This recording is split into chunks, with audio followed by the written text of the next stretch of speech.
For 2 weeks, the Empire Files team traveled the West Bank and Palestine. What we saw was one of the biggest human rights disasters on the planet. A brutal and growing military occupation that thrives off U.S. sponsorship, soon to be strengthened even more by another $38 billion in U.S. tax dollars, the largest military aid deal in history. This stark reality is never taught to us in school, and whenever we do hear about Palestine in the media, it might as well be directly from the Pentagon. It's a place the majority of Americans only get a first-hand look at on so-called birthright tours, which sell Israel as a fun, peace-loving country, living under threat of genocide from Muslims. The side we saw was very, very different. But the truth is actually much clearer. And before we show you what we saw on the ground, we must go back to understand the real history of how things got to where they are today. Many people have seen this famous map, showing the ever-shrinking borders of Palestine. But likely far less people could explain why the borders have changed so dramatically. Each phase and the stories behind them are essential pieces to a puzzle that we're told is just too complicated. First, how did these original borders of Palestine form, from the Jordan River to the Mediterranean Sea? The countries of the modern Middle East were once the same swath of territory owned by the Ottoman Empire. Of the nearly 500,000 people living in Ottoman Palestine, 75% were Muslim, 20% Christian, and 5% Jewish. Nearly 100% were Arab. Its cities, especially Jerusalem, were buzzing hives of Arab art and culture, a destination for intellectuals across the Middle East. Before Palestine had borders, it was a recognizable nation, its cultural identities distinct, with deep roots in the land. But plans for that land were being made elsewhere in the world. In the late 1800s, it was being eyed to be colonized. In the United States, Europe, and Russia, anti-Semitism was a dangerous and growing force. Mob killings of Jewish people were a regular occurrence. In this climate of terror began what is known as Zionism, or the belief in an exclusively Jewish state to be established somewhere in the world.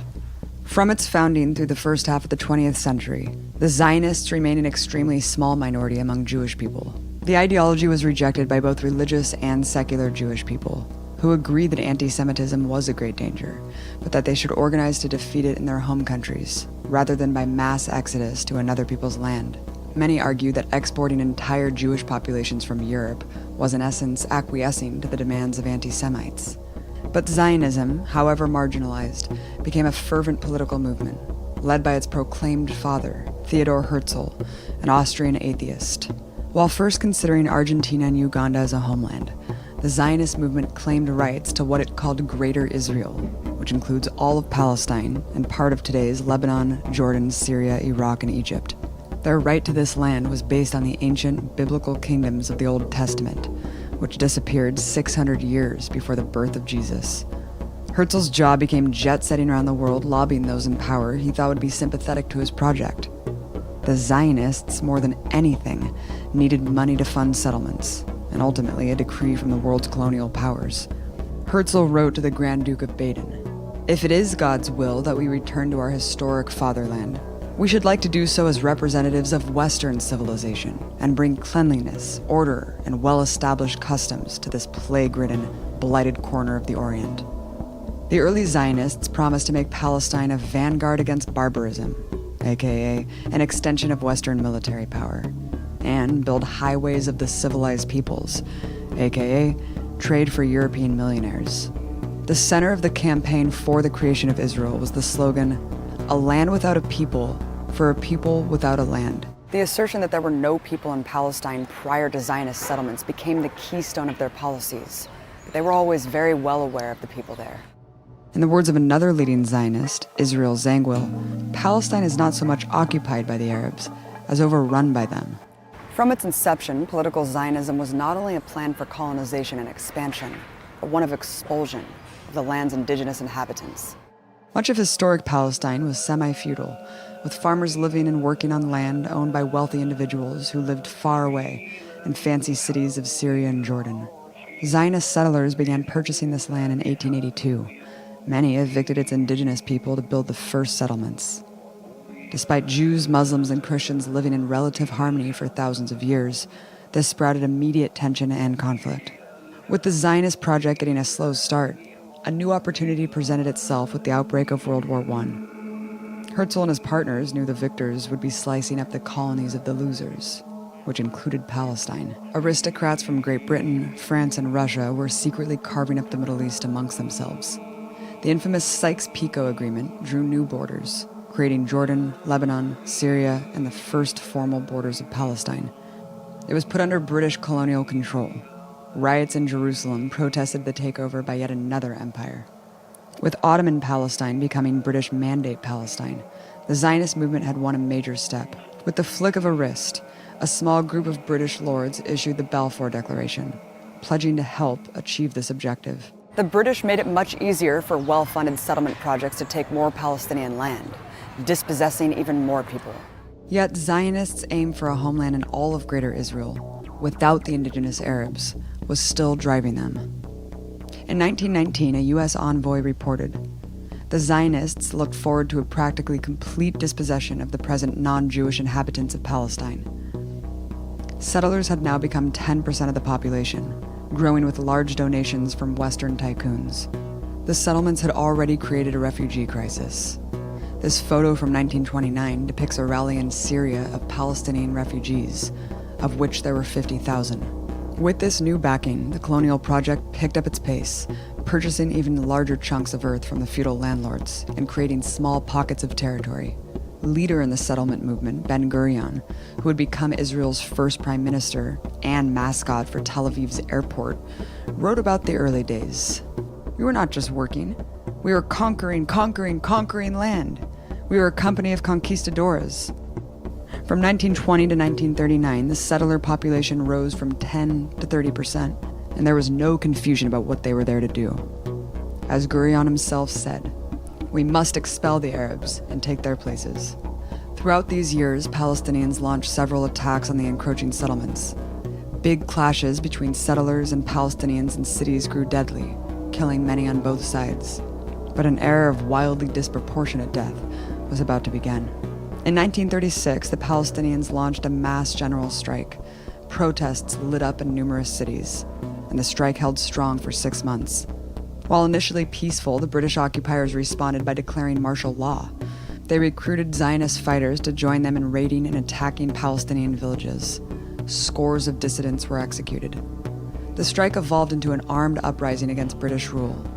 The British, along with their Zionist partners, used a strategy of blowing up thousands of Palestinian homes. On a single day in the village of Jaffa, they demolished over 200. This uprising was drowned in blood by the sheer force of the British imperial machine by 1939. 5,000 Palestinians were left dead. On the other side, 300 settlers and 250 British soldiers. It was through this bloody repression that the Zionists formed a bona fide armed forces, with thousands of them who were trained and armed by the British Army. In reality, it consisted of 2 wings. The Haganah, the official military force recognized by British authorities, and the other, a more radical wing, the Zionist militias. The biggest, the Irgun, with membership in the thousands. The Irgun was a more hardline terrorist organization that mostly targeted Palestinians, bombing civilian markets and more. Years later, they would also start attacking British soldiers. Their most famous attack was the bombing of the King David Hotel, murdering 91 people, among them 17 Jews. This ruthless approach of the Irgun was so popular in the settler consciousness that one of its head commanders, who presided over many massacres, would later become Prime Minister of Israel, Menachem Begin. Albert Einstein and dozens of other Jewish academics and icons published a letter in the New York Times describing Begin's movement as a political party closely akin in its organization, methods, political philosophy, and social appeal to the Nazi and fascist parties. As both the Haganah and the Irgun advanced colonization, their goal remained clear. President of the Jewish National Fund, a group designated to reclaim the land of Israel, Joseph Weitz, wrote in 1940, "There is no room for both people in this country, and there is no way besides transferring the Arabs from here to neighboring countries to transfer them all. We must not leave a single village, a single tribe." The unprecedented genocide by the Nazi cancer killed at least 6 million Jewish people. Millions more were exterminated for their nationality, for being gay, leftists, and more. The utter fear the Holocaust unleashed greatly popularized the formerly fringe ideology of Zionism to large sectors of Jewish society. Finally, In 1947, the 70-year-long lobbying campaign to be granted a formal state came to fruition.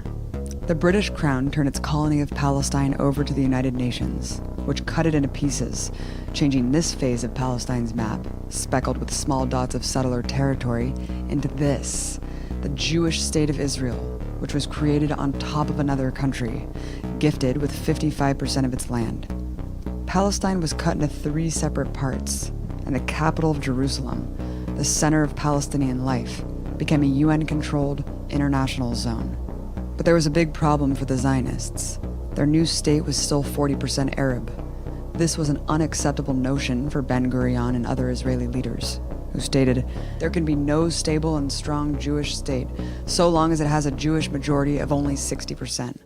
The audacious act of plopping a European settler state on top of an Arab country while excluding the native population from the discussion and decision sparked outrage throughout the Arab world. Resistance to it escalated into a full-blown war in 1948.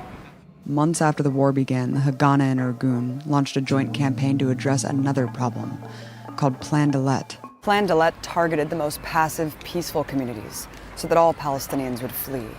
The series of terrorist attacks and mass expulsions that followed is known as the Nakba, or the catastrophe. The infant year of the State of Israel was one of widespread, vicious massacres. Deir Yassin, a village with no reported resistance, was stormed by settler militia. They bombed homes, committed mass rape of women before executing them, and other atrocities. One child survivor tells the harrowing account of his entire family being lined up and shot, including his mother, as she breastfed her newborn baby. 200 people were murdered. According to a Red Cross official who visited the site days later, here, the cleaning up had been done with machine guns, then hand grenades. It had been finished off with knives. Just 12 days later, Jewish forces bombed and raided the heavily populated city of Haifa, while sadistically broadcasting horror recordings over loudspeakers of Arab women wailing, and messages like, "Flee for your lives. The Jews are using poison gas and nuclear weapons." In Abu Shusha, Israeli forces attacked and occupied the village. The Palestinians that stayed in their homes were punished with rape and hacked to death with axes. Fleeing villagers were shot on sight. 60 people were officially killed, but years later, 52 more bodies were found in a mass grave. Al-Dawayima was also captured by Israeli forces, who murdered its men, women, and children. 200 bodies were found, with another 250 missing. Days later, Israeli troops marched into the village of Saliha and blew up a mosque, killing the nearly 80 people taking refuge inside. After the remaining villagers were ordered into the square, Israeli troops unleashed a rain of bullets upon them from machine guns mounted on armored vehicles, murdering another 70 people. One of the few survivors from the brutal attack recounts the bodies being left to rot for days before they were bulldozed into a mosque and blown up. Those who tried to resist in any way were collectively punished. One of the bloodiest of the massacres during the 1948 war was in the town of Lydia, where soldiers indiscriminately killed nearly every civilian in sight after gunshots were allegedly fired from a nearby mosque. State forces threw grenades into windows and shot those escaping their burning homes. According to Israeli military sources, 250 people were killed in just 30 minutes. This terror campaign largely accomplished what it set out to do. In each of these villages, and in hundreds more, the Arab population left in its entirety. Eyewitness British General John Bagot Glubb doesn't hide the colonial savagery. It would be an exaggeration to claim that great numbers were massacred, but just enough were killed, or roughly handled, to make sure that all the civilian population took flight. Senior Israeli officer Yosef Namani wrote that in some villages, Palestinians greeted them with white flags and food. After seeing them executed, he said, "Where did they come by such a measure of cruelty? Like Nazis? Is there no more humane way of expelling the inhabitants than such methods?" Nearly 800,000 fled their homes in this barrage of violence. More than half of the Arab population in all of Palestine, and 80% of the Palestinians within the new Israel. They were forced into other countries and packed in refugee camps. A shocking 500 Palestinian towns and villages were ethnically cleansed and razed to the ground. The rubble would be the foundation of the new Israeli settlements. Moshe Dayan, a military commander in the 1948 war and national icon, stated, "Jewish villages were built in the place of Arab villages. You don't even know the names of these Arab villages, and I don't blame you, because the geography books no longer exist.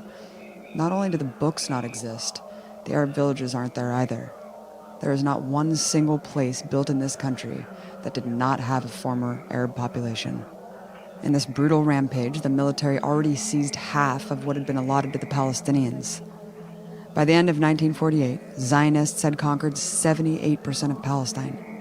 The Palestinians now left with only 22%. While some in the Palestinian resistance carried out their own attacks on civilians during the war, nothing compared to the scale of Israeli crimes during the Nakba. And as Israeli historian Ilan Pappé explained, these acts took place in the context of an ethnic cleansing that carried with it atrocious acts of mass killing and butchering of thousands of Palestinians, who were killed ruthlessly and savagely by Israeli troops of all backgrounds, ranks, and ages. This violent expulsion of nearly 1 million people was so outrageous that it forced the UN to respond, issuing a resolution ordering Israel to allow all 800,000 Palestinian refugees to return to their homes. Land ownership for Palestinians plummeted. Before 1948, Palestinians owned 90% of the land. 4 years later, they owned only 3%. To this day, they remain displaced. Tens of thousands still remain in refugee camps.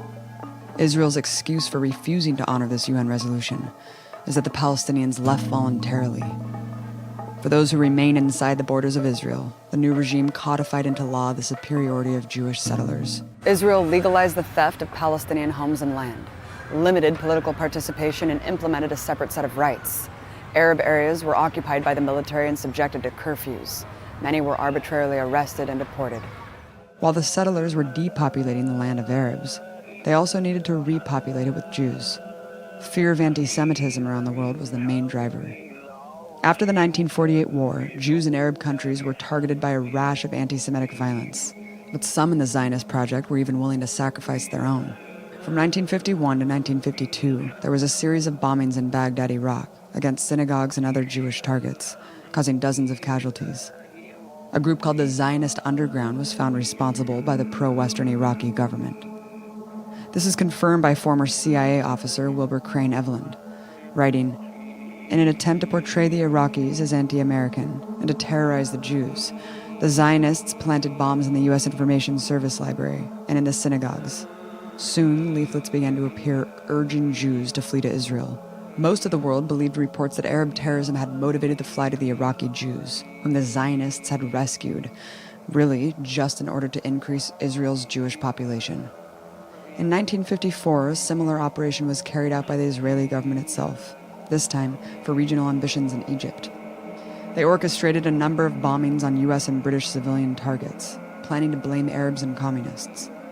Throughout the 1950s, Israeli military power had grown quite formidable, armed primarily by France. It dutifully used these weapons to aid French and British imperialism, including the invasion of Egypt to try to topple pan-Arab president Gamal Nasser in 1956. But as Israel ran away in defeat, like a petulant child, it demolished any building it could along the way. This earned the eye of the U.S. empire. Recognizing Israel's value against nationalist movements like Nasser's, the U.S. became its main military financier and pledged its own military to protect Israel. By 1967, Israel was a far stronger military machine, with monstrous American forces standing behind it. But even Israel's main ally was not safe from its brutal belligerence. That year, unmarked Israeli warplanes and torpedo boats aggressively attacked a U.S. Navy ship in international waters off the coast of Egypt. The relentless barrage on the USS Liberty, which had an American flag raised high, lasted for an entire 2 hours. 34 people were killed and 174 wounded. According to an NSA report, U.S. officials believed it was impossible for this to be a mistake, and that Israel intended to sink their ship and blame it on Egypt to goad the U.S. into invading. The attack was part of another ambitious land grab by Israel in what became known as the Six-Day War, the next chapter of Zionist expansion. Israel launched surprise attacks on Egypt, Syria, and Jordan. It invaded all of Palestine's remaining 22% of land. The official rationale for this major act of aggression was one of preemption, that the Jewish population in Israel was on the verge of being killed en masse by the Arab countries surrounding them. Many Israeli officials acknowledged that it was just propaganda, including top military commander during the war, General Mattiyahu Peled, who was quoted in Haaretz admitting the thesis that the danger of genocide was hanging over us in June 1967 and that Israel was fighting for its physical existence is only a bluff. The colonial superpower charged at lightning speed, showering the land with napalm. In less than a week, close to 40,000 Arabs were killed, many of them civilians in crowded cities that were firebombed and overrun by Israeli tanks. By contrast, under 800 Israeli soldiers were killed, along with 20 civilians. At the end of those 6 days, a new map emerged, closer to the greater Israel that the Zionists had always dreamed about. They conquered the Sinai Peninsula of Egypt, the Golan Heights of Syria, and the rest of Palestine. Another 300,000 Palestinians were made refugees during that short time. Many of them had already been made refugees once before, during the Nakba. While they had to ultimately return the Sinai to Egypt, the territory that Israel seized in this war remains under their control today. The map shows the existence of Palestinian territory. All of it is still subject to Israeli military occupation and law. Hundreds more legal settlements have also chewed holes in the map, reducing actual Palestinian landmass to almost nothing.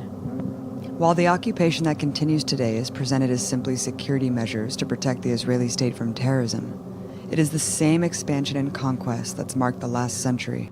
In the face of unimaginable brutality all of these years, the Palestinian people have carried out their most powerful tool of resistance, continuing to exist, keeping their roots firmly planted in the land, where every possible weapon is used to expel them. And they've shown that heroic resilience will never die.